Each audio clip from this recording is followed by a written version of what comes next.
The Rectory's Quiet Corpse, a Miss Marple Mystery. Hi there, welcome back to Haunting Vales. Tonight's mystery begins at the old Rectory, a place known for its calm gardens, polite conversations, and the comforting rhythm of village life. Nothing dramatic ever seemed to happen there, until one quiet afternoon when a body is discovered in a room where no one claims to have heard a thing. The villagers quickly whisper about unfortunate timing and tragic coincidence.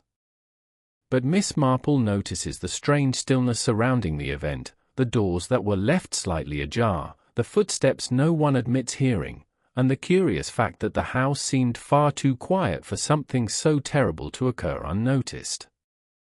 As she pieces together the smallest details, Miss Marple begins to suspect that the silence itself was carefully arranged. Because sometimes, the quietest houses hide the loudest secrets. Before we uncover who left a corpse in the Rectory without a sound, don't forget to subscribe for more haunting Miss Marple mysteries on Haunting Vales. Chapter 1: The Quiet Corpse in the Rectory. The village of St. Mary Mead was the sort of place where people believed nothing truly terrible could happen. It was peaceful, orderly, and predictable. The narrow roads curved between old cottages and tidy gardens, and the church bell marked the hours of each day with comforting regularity. Most residents had lived there for years, some for decades, and they took pride in knowing one another's routines. In a place so small and familiar, surprises were rare. Yet villagers often carried a strange contradiction. Beneath their calm and friendly surface, they quietly collected secrets. Small grudges, hidden fears, and private troubles were stored away behind polite smiles. The people of St. Mary Mead believed their village was simple and safe, but like many quiet places, it was capable of hiding darker things. The Rectory stood beside the old stone church at the center of the village. It was a solid house built many years earlier, with tall windows, thick walls, and a modest garden that overlooked the churchyard. Reverend Jonathan Hargreaves had lived there for 8 years. He was known as a thoughtful and gentle man who rarely raised his voice and who treated everyone in the village with equal kindness. His sermons were calm and reflective rather than dramatic, and although he was respected, he remained somewhat private about his personal life. Many villagers liked him very much, yet few people could say they truly knew him. On the morning when everything changed, the day began quietly. A light mist still hung over the fields outside the village, and the early sunlight filtered softly through the trees in the churchyard. The streets were nearly empty except for the occasional villager beginning their daily errands. Inside the Rectory, however, the household routine had already begun. Mrs. Potter, the housekeeper, arrived at exactly 7 o'clock as she did every morning. She had worked at the Rectory for nearly 20 years and believed strongly in keeping everything neat and organized. Her habits were so regular that one could almost set a clock by them. She hung her coat on the same hook by the door, tied on her apron in the kitchen, and immediately began preparing breakfast for the Reverend. He usually preferred something light in the morning, so Mrs. Potter carefully arranged a tray with tea, 2 slices of toast, and a small jar of marmalade. As she moved about the kitchen, she noticed that the house seemed unusually quiet. The Rectory was always peaceful in the early morning hours, but there was normally some faint sound from the Reverend's study by that time. Sometimes she heard him shifting a chair or turning the pages of a book while reading his notes. On certain mornings she even heard him softly speaking to himself while working on a sermon. That morning there was nothing at all. The silence seemed thicker than usual, though Mrs. Potter could not immediately explain why it bothered her. Still, she told herself that there was probably a simple explanation. Perhaps the Reverend was reading quietly or resting longer than usual. She finished arranging the breakfast tray and carried it down the hallway toward the study. The corridor was dim and calm, the only sound being the faint clink of china on the tray as she walked. When she reached the study, she immediately noticed something unusual.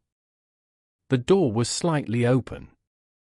Reverend Hargreaves almost always kept the study door closed while working, especially during the morning hours. Mrs. Potter paused for a moment, then gently knocked on the door before speaking. "Good morning, Reverend," she said politely. There was no reply. She waited for a few seconds and knocked again, slightly louder this time. Still there was no answer. Thinking he might simply be concentrating on his work, she pushed the door open and stepped inside. What she saw caused the tray to slip from her hands and crash onto the carpet. Reverend Jonathan Hargreaves sat behind his desk, but his posture was unnatural. His body leaned awkwardly to one side, and his head hung forward as if he had suddenly lost all strength. His eyes were open but empty, staring toward the far wall of the study without focus or awareness.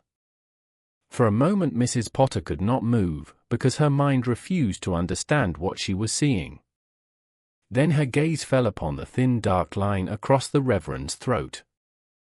The scream that followed echoed through the entire house. The local doctor arrived first, followed shortly afterward by the police from the nearby town. By mid-morning a small crowd had already begun to gather outside the churchyard gate, speaking in quiet and anxious voices. The news spread quickly from one person to another, each retelling making the event seem even more shocking. A murder in the village was something no one had imagined possible. Inspector Daniel Harcourt led the investigation. He was a careful and thoughtful officer who preferred patience and observation over dramatic action.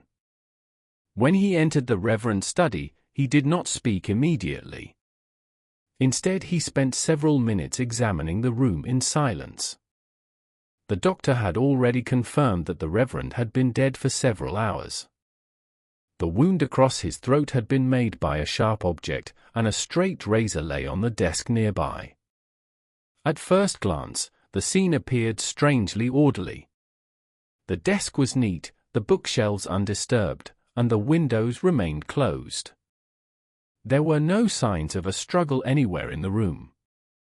Yet something about the arrangement seemed wrong to the inspector. Crimes rarely occurred in such perfect calm.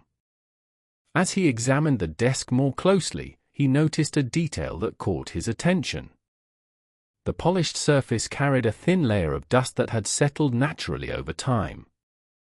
However, in one corner of the desk there was a perfectly clean space where an object had clearly been resting until very recently. Whatever had been there was now gone. Inspector Harcourt turned to Mrs. Potter and asked what usually sat in that space.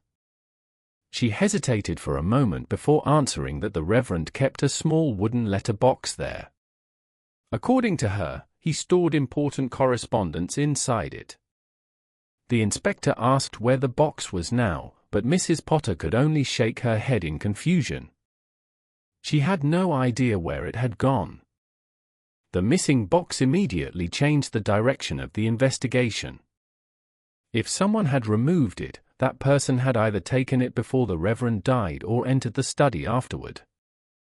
Either possibility suggested that another person had been present in the house during the night. Inspector Harcourt began questioning the villagers who had seen Reverend Hargreaves the previous evening. 3 names appeared quickly. Miss Clara Whitmore, the church organist, had briefly visited the rectory after finishing practice at the church. Edward Bellamy, the church warden, had spoken with the Reverend about repairs to the church roof. Finally there was Mrs. Lydia Crane, a widow who lived nearby and frequently visited the rectory for tea and conversation. Each of them described the same impression of the Reverend. He had seemed calm, polite, and perfectly normal. None of them reported an argument or any kind of disagreement. They all insisted that the evening had been entirely ordinary. From the outside, it appeared that Reverend Jonathan Hargreaves had no enemies. Yet a man had died in his own study, and an important box of letters had disappeared. Later that afternoon, the news finally reached one of the village's most observant residents. Miss Jane Marple sat in her small cottage near the edge of St. Mary Mead while Mrs. Bantry eagerly explained everything she had heard. Mrs. Bantry spoke quickly, repeating every detail with increasing excitement, but Miss Marple listened quietly and patiently. When the story ended, she folded her knitting and looked thoughtfully toward the window. Murder in a village, she said slowly, is often the result of something that has been quietly building for a very long time. Mrs. Bantry looked surprised and asked what she meant by that. Miss Marple smiled gently before replying that people in small communities noticed far more about one another than they admitted. Habits, arguments, private worries, and hidden resentments rarely remained invisible forever. When a crime finally occurred, it was usually connected to something that had been quietly growing beneath the surface. Somewhere in St. Mary Mead, someone knew exactly why Reverend Jonathan Hargreaves had died.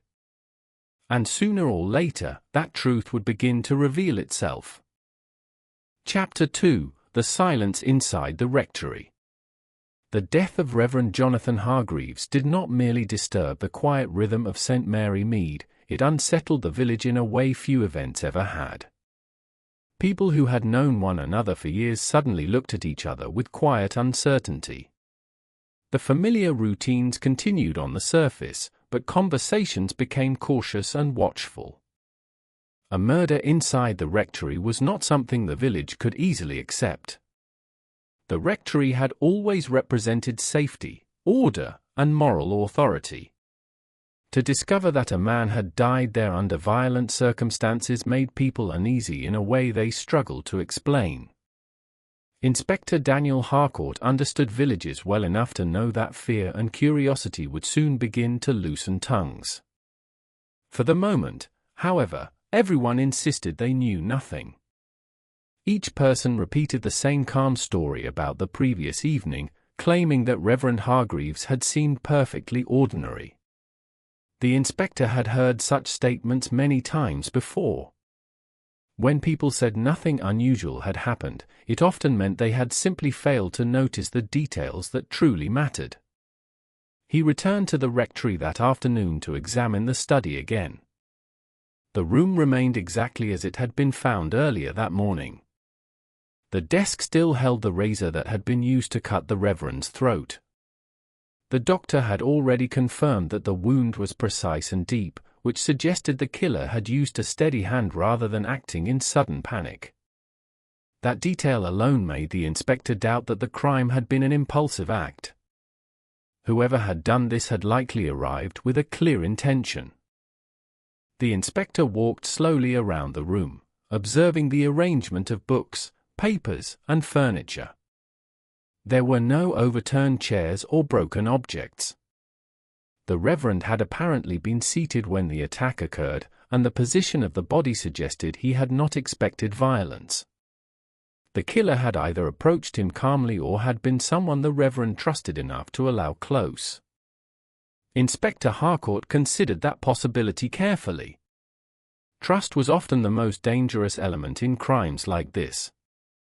If the killer had been a stranger, the Reverend might have been cautious. But if the visitor had been someone familiar, the Reverend would have allowed them into the study without suspicion. Mrs. Potter remained deeply shaken by the discovery of the body, but she tried to answer the inspector's questions as clearly as possible. She explained that the Reverend had received several letters during the past week and had seemed unusually thoughtful while reading them. She did not know what the letters contained, but she had noticed that he kept them carefully in the small wooden letter box that normally rested on the corner of the desk. That box was now missing. The inspector asked whether anyone else had access to the study. Mrs. Potter explained that several visitors occasionally met the Reverend there. Miss Clara Whitmore often discussed church music with him, and Edward Bellamy frequently spoke with him about parish matters. Mrs. Lydia Crane also visited from time to time, though those meetings were usually informal conversations rather than official business. Inspector Harcourt wrote each name carefully in his notebook. All three had already been mentioned during the morning inquiries. None of them appeared particularly suspicious at first glance, but appearances rarely told the entire story. Later that afternoon he began speaking with them individually. Miss Clara Whitmore lived in a small cottage near the church. She was a quiet woman in her early 30s who had served as the church organist for several years. When the inspector asked about her visit to the rectory the previous evening, she explained that she had stopped by briefly to discuss music for the upcoming Sunday service. According to her account, the conversation had lasted no more than 15 minutes. The Reverend had seemed distracted but polite, and she assumed he had been thinking about his sermon. Inspector Harcourt listened carefully while observing her reactions. Miss Whitmore answered every question calmly, though the inspector noticed that she hesitated when asked whether the Reverend appeared worried about anything. After a brief pause, she admitted that he had looked somewhat tired in recent days, but she insisted that she had not asked about the reason. The inspector thanked her and moved on to the next conversation. Edward Bellamy was the church warden and one of the most respected men in the village. He was a tall and confident figure who took great pride in maintaining the church property.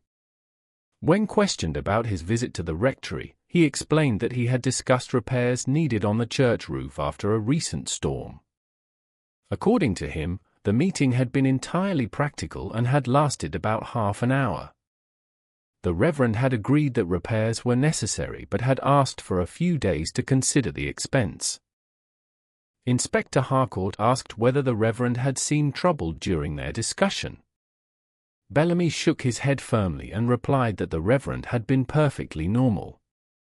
However, the inspector noticed that Bellamy spoke with a slightly defensive tone, as if he expected suspicion to fall upon him. The final conversation that day took place at the home of Mrs. Lydia Crane. She was a widow who had moved to St. Mary Mead only 2 years earlier. Her house stood at the edge of the village, surrounded by tall hedges that gave the property an air of privacy. When the inspector arrived, she welcomed him politely and invited him into her sitting room. Mrs. Crane explained that she had visited the Reverend the previous evening for tea, as she occasionally did when she felt lonely. She described their conversation as pleasant but ordinary. They had spoken about village news, upcoming church events, and the approaching spring season. According to her, the Reverend had been thoughtful but calm, and she had left the rectory before nightfall.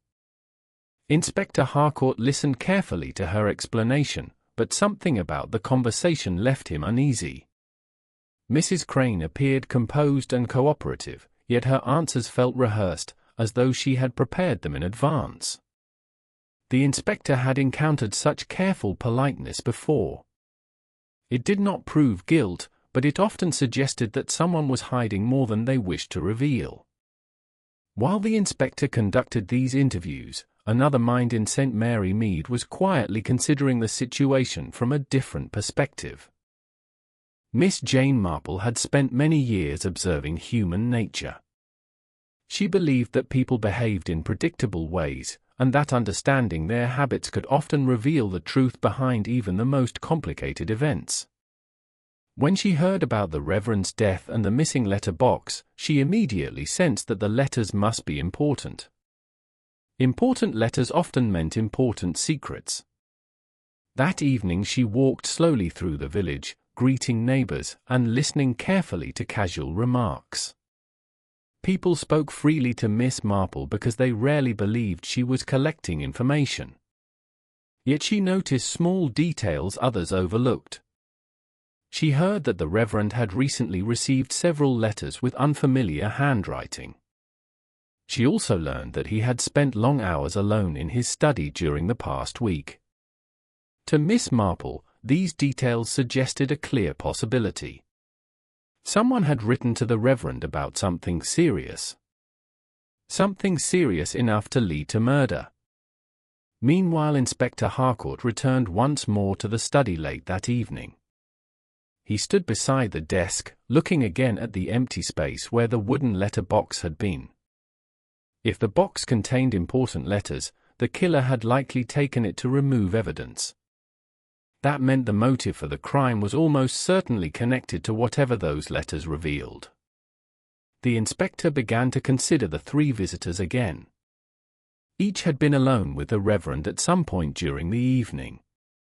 Each had the opportunity to approach him while he sat at his desk.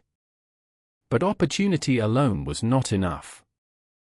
A motive was still missing. Somewhere in the village, someone had feared those letters enough to kill a man in order to silence him. The quiet village of St. Mary Mead was slowly beginning to realize that the truth about Reverend Jonathan Hargreaves might be far more complicated than anyone had expected. Chapter 3: The Truth That Broke the Silence. By the second morning after the Reverend's death, the calm appearance of St. Mary Mead had begun to crack. The village continued its daily routine, but a strange tension hung over every conversation. People greeted one another politely in the street, yet their voices carried quiet curiosity and unease. A murder in the Rectory was something the villagers could not easily forget, and the longer the mystery remained unsolved, the more uneasy everyone became. Inspector Daniel Harcourt understood that crimes in villages often depended less on dramatic evidence and more on patient understanding of people. Physical clues were limited. The study had revealed no clear sign of struggle, and the weapon had been found lying openly on the desk. The most important missing object remained the small wooden letter box that had once rested in the corner of the desk. If those letters had been taken, they must have contained information powerful enough to frighten someone into committing murder. That thought guided the inspector's next step. He returned to St. Mary Mead determined to look more closely at the people who had visited the Reverend on the final evening of his life. Each of them had claimed the conversation had been ordinary. Yet the inspector had spent enough years in police work to know that ordinary was sometimes the most suspicious description of all. At the same time, Miss Jane Marple was quietly reaching similar conclusions in her own way. She sat in her small sitting room, knitting slowly while thinking through the details she had gathered. To Miss Marple, human behavior often followed patterns that repeated themselves across different lives and places. She had seen many situations in the village that resembled larger crimes she had read about in newspapers. When people were frightened of secrets being exposed, they often acted in desperate ways. The missing letter box troubled her the most. Letters were rarely stolen unless they contained something dangerous. Later that afternoon, Miss Marple paid a casual visit to Mrs. Bantry, who was eager to discuss every new rumor in the village. During their conversation, Mrs. Bantry mentioned a small detail that had not yet reached the inspector's attention. She explained that Edward Bellamy, the church warden, had seemed unusually anxious since the murder. According to several villagers, he had visited the church late in the evening on the night of the crime, claiming he wished to check the roof repairs once more. Miss Marple listened carefully to this information. A late evening visit to the church might have been innocent, yet it placed Bellamy very close to the Rectory at a suspicious time. That evening Inspector Harcourt returned to question Edward Bellamy again. Bellamy welcomed him politely, but his confidence appeared weaker than before. When the inspector asked about his movements after leaving the Rectory on the night of the murder, Bellamy hesitated briefly before repeating his earlier explanation about inspecting the church roof. Inspector Harcourt listened without interrupting, then quietly asked whether Bellamy had returned to the Rectory after that inspection. Bellamy immediately denied it. However, the inspector noticed the man's hands tightening slightly as he spoke. The inspector then revealed a new detail he had recently discovered. A villager passing near the church late that night had seen a light in the Rectory study long after the Reverend's usual bedtime.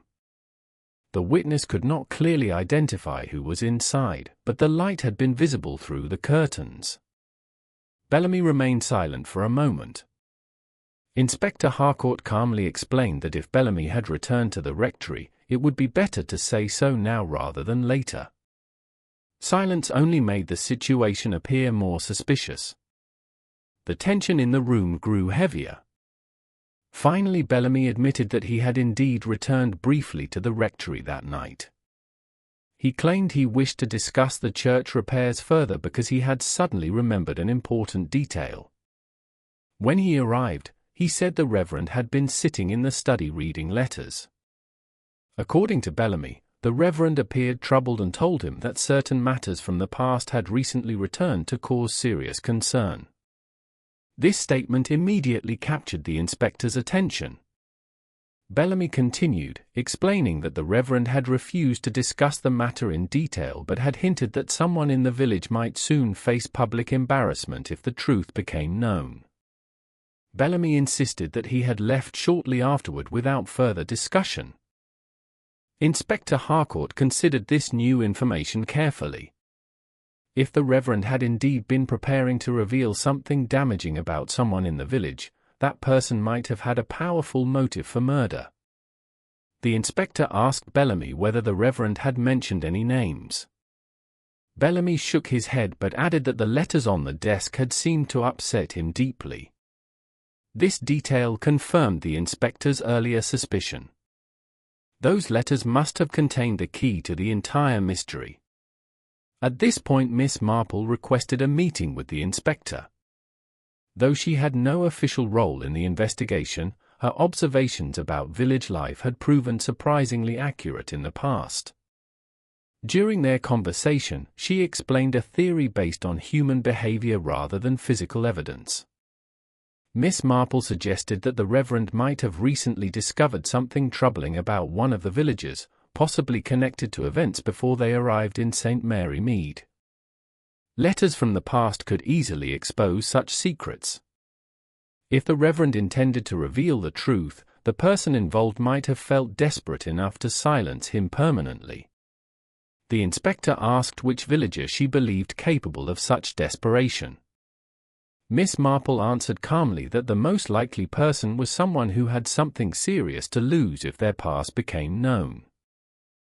That description pointed clearly toward Mrs. Lydia Crane. The inspector immediately arranged another visit to her house. This time the conversation followed a different tone. When asked about her life before moving to St. Mary Mead, Mrs. Crane appeared increasingly uneasy. The inspector explained that the Reverend had received several letters shortly before his death, and those letters appeared connected to events in her past. For a moment she remained silent. Then the truth began to emerge. Mrs. Crane admitted that her name had once been connected to a financial scandal many years earlier. Her late husband had been involved in dishonest business dealings that caused serious losses for several investors. Though she claimed she had not personally committed any crime, the scandal had forced her to leave her previous community and start a new life elsewhere. When she arrived in St. Mary Mead, she hoped the past would remain buried. But recently someone had written to the Reverend describing the old scandal and suggesting that Mrs. Crane had known more about it than she had admitted. The Reverend had confronted her with this information during their final meeting. He explained that honesty was important and that he believed the truth should be acknowledged before rumors spread further. Mrs. Crane admitted that the conversation frightened her. She believed that if the story became public, she would lose the respect and friendships she had built in the village. Her new life would collapse completely. In a moment of panic and anger, she had returned to the rectory later that night to beg the Reverend not to reveal the information. When he refused, the argument became desperate. The razor lying on the desk had been used moments later in a terrible act she immediately regretted. Afterward she took the letter box, believing that removing the letters might hide the truth. But the guilt had followed her every moment since. Inspector Harcourt listened quietly as the confession ended. The case was now clear. The murder had not been planned with careful strategy but had been driven by fear and desperation when a hidden past threatened to return. Later that evening, the village of St. Mary Mead finally learned the truth about the crime that had shattered its calm appearance. People spoke quietly about the tragedy, realizing that even in the most peaceful communities, human fear and secrecy could lead to terrible choices. Miss Marple reflected on the matter with quiet sadness. She understood that the village would eventually return to its normal routines, but the memory of the Rectory's quiet corpse would remain a reminder that secrets rarely stay buried forever. And sometimes the most dangerous silence is the one that hides the truth. If you enjoy mysteries where hidden secrets slowly rise to the surface and quiet villages reveal their darkest truths, make sure to subscribe to the channel and join us for the next story. Another mystery is always waiting just beyond the next quiet corner.